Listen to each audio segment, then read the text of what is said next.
now I would like to invite Sal to come up and share with us his story. He's from the men's club. Good evening, all.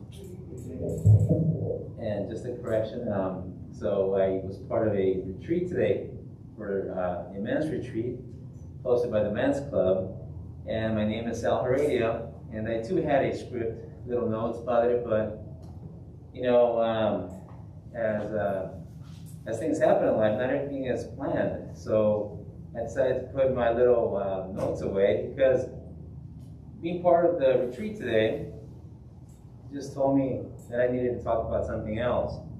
So I'm here to talk to you as PJ was here a couple weeks ago, and our principal, Ms. Sudi, was here last week at some of the masses, talking about their life, encountering Christ, being part of St. John Vianney.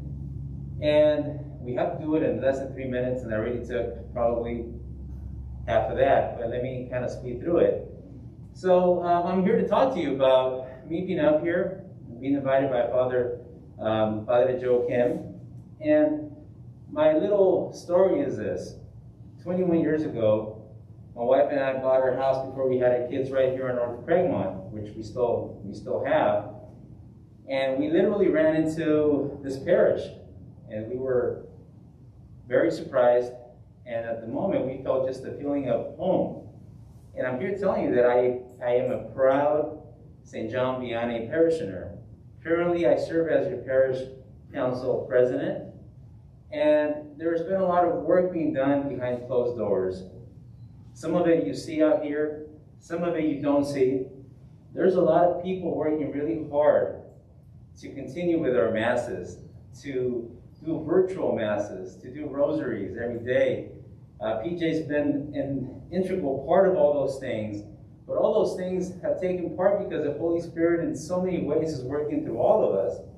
So today in our men's retreat, there was a talk about when Jesus walked, even when he walked on earth, he didn't do things alone.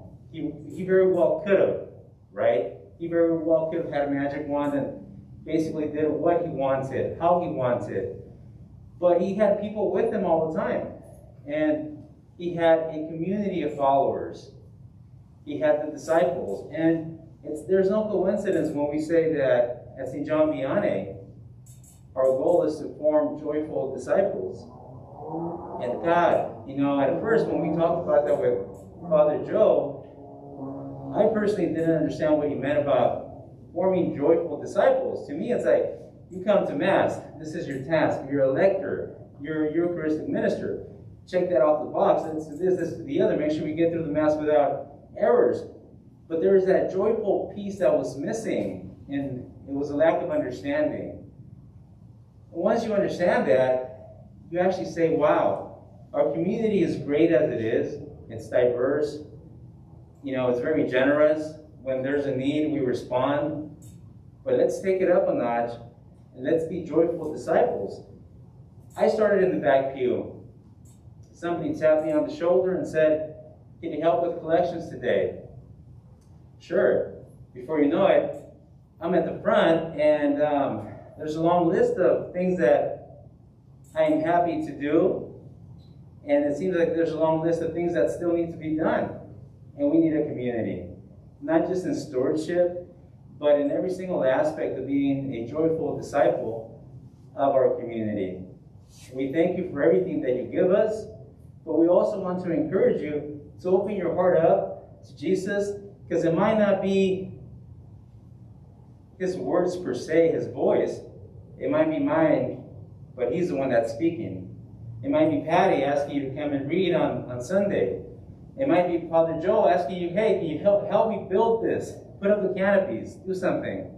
Any little thing you do, it's work for God.